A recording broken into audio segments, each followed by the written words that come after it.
reporte país por país es un informe que preparan los grupos multinacionales desde la matriz que revela información sensible sobre cuáles son las operaciones que tiene el grupo alrededor del mundo, en todos los países en los que opera. Busca hacer un enlace entre los recursos o las inversiones que tiene el grupo en cada uno de los países y el retorno que está obteniendo en cada uno de ellos. Por ejemplo, cuántos activos tiene en cada país, cuántas personas tiene locadas en cada país, qué tipo de funciones realizan esas personas, y a partir de ahí ver cuántos ingresos está generando el grupo en cada país y cuántos impuestos finalmente está pagando. A partir de ahí, el objetivo que tiene este reporte es que las administraciones tributarias alrededor del mundo puedan tener acceso a esta información de manera muy transparente, y eso les permite tener mejores elementos de juicio para ver en qué casos es conveniente hacer una fiscalización en materia de precios de transferencia,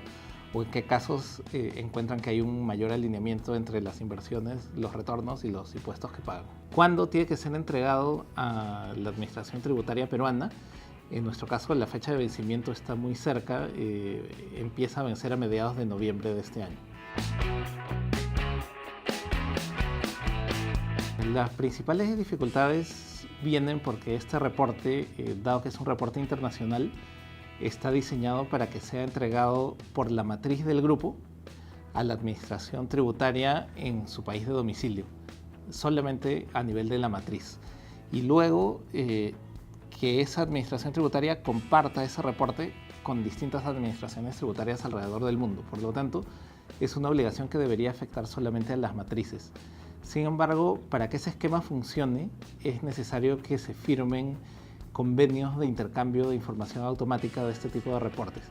La principal dificultad es que en el caso peruano, esos convenios todavía no se han firmado, y como mencionaba hace un momento, la fecha de vencimiento de esta obligación es dentro de un par de semanas, ahora en mediados de noviembre.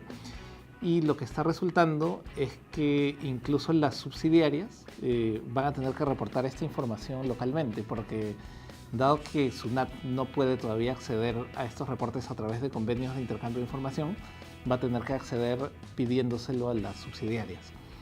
Ahí una primera dificultad.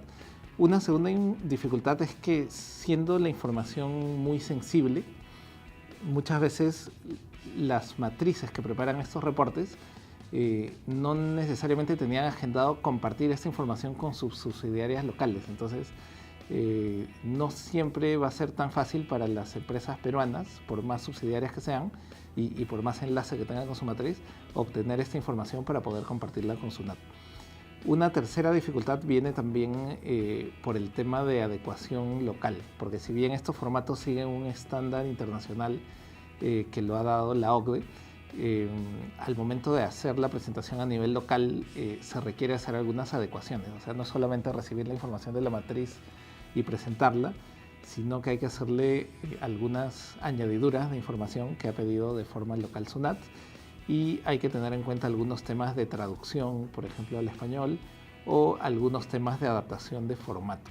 Solamente para dar un ejemplo, el estándar OCDE es presentar un archivo en un formato XML, que es un lenguaje de programación, y en el caso peruano no solo basta con presentar uno, sino que hay que presentar dos archivos XML distintos. Entonces hay una labor de adecuación que no es tan pequeña como uno pudiera pensar, y que hay que tener en cuenta, sobre todo dado que la fecha de vencimiento es en un par de semanas. Y finalmente hay algunas dificultades ya más a nivel conceptual con respecto a las fechas de vencimiento y las diferencias que se dan cuando, por ejemplo, la matriz tiene como obligación presentar ese reporte en su país de origen, digamos en marzo del próximo año, pero SUNAT ha establecido como fecha de vencimiento aquí noviembre. Entonces ese reporte todavía no está listo a nivel grupo y la fecha de vencimiento está a la vuelta de la esquina. Entonces ese tipo de cosas están generando dificultades en los grupos económicos, y es algo que se va a tener que resolver. Ahora, la ventaja es que sí, la administración tributaria peruana está en un proceso de firmar estos convenios de intercambio de información, y en la medida en que lo haga próximamente, para el próximo año ya no sería necesario pasar por estas dificultades, ¿no? Sin embargo, dado que el tiempo hasta noviembre es muy corto, pareciera ser que para este año las dificultades se van a mantener y es ahí donde las empresas tienen que hacer un esfuerzo de cumplimiento.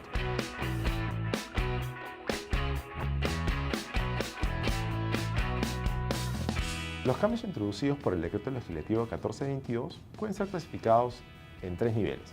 El más importante es el rol y la responsabilidad del directorio.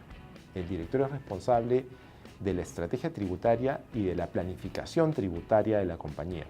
Para ello, ha pedido que se evalúen actos, situaciones y relaciones económicas tomadas por la compañía desde el 19 de julio del 2012 que se encuentren vigentes y ha puesto como plazo límite el 29 de marzo del 2019. Recordemos que este rol o responsabilidad del directorio en el decreto legislativo se ha puesto como indelegable.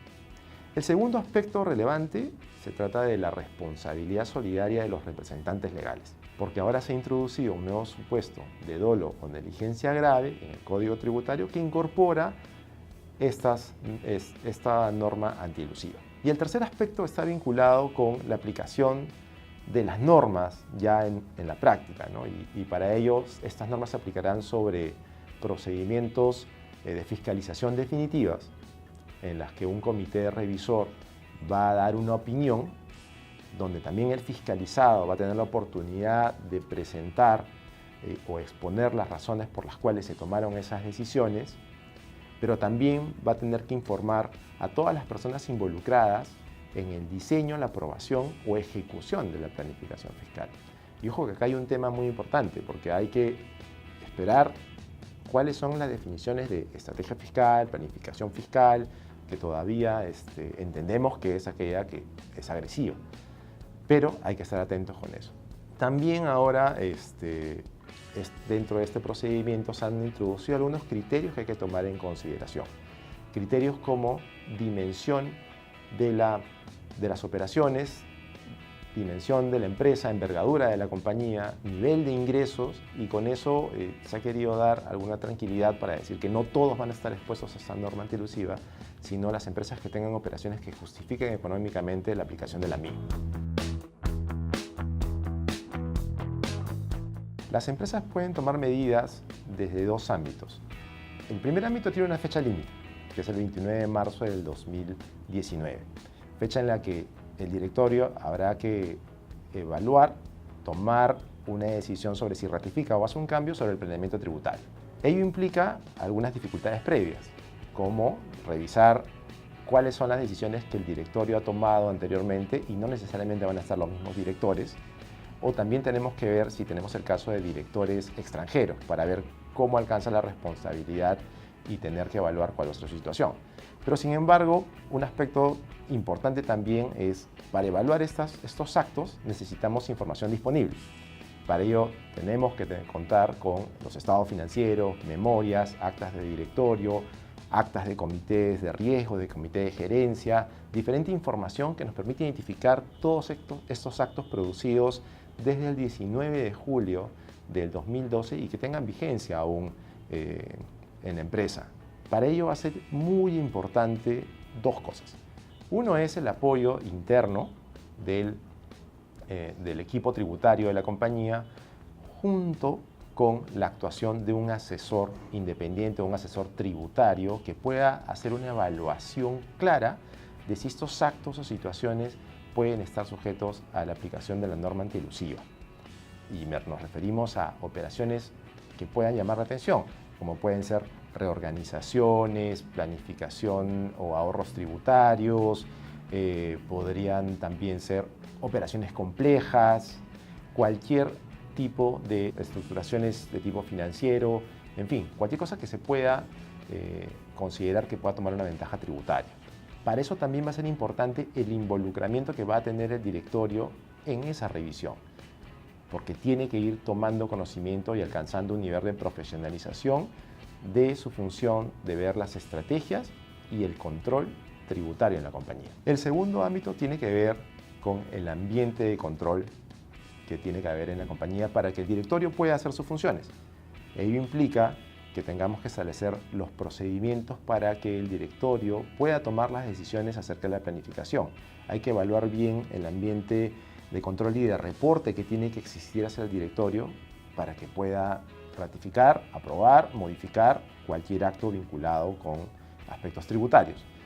Ello también va a significar aprovechar la estructura de buen gobierno corporativo y política tributaria responsable que la compañía tenga para aplicar dentro de su estrategia tributaria. Implica que todo ello va a colaborar con este ambiente de control. Significa que hay que evaluar también cuáles son los procesos en los que hayan aspectos tributarios que considerar y donde hay que dar opinión, y también identificar claramente los riesgos tributarios para evaluar todos estos actos. Sin duda, el directorio tiene que ganar nuevamente una profesionalización, involucrarse mucho más, y además también implica que hacia abajo la responsabilidad o el rol del representante legal sea muy claro. Ello significa que hay que revisar la estructura de poderes de la compañía para asignar adecuadamente quién es la persona ideal o el funcionario ideal para que cumpla ese rol.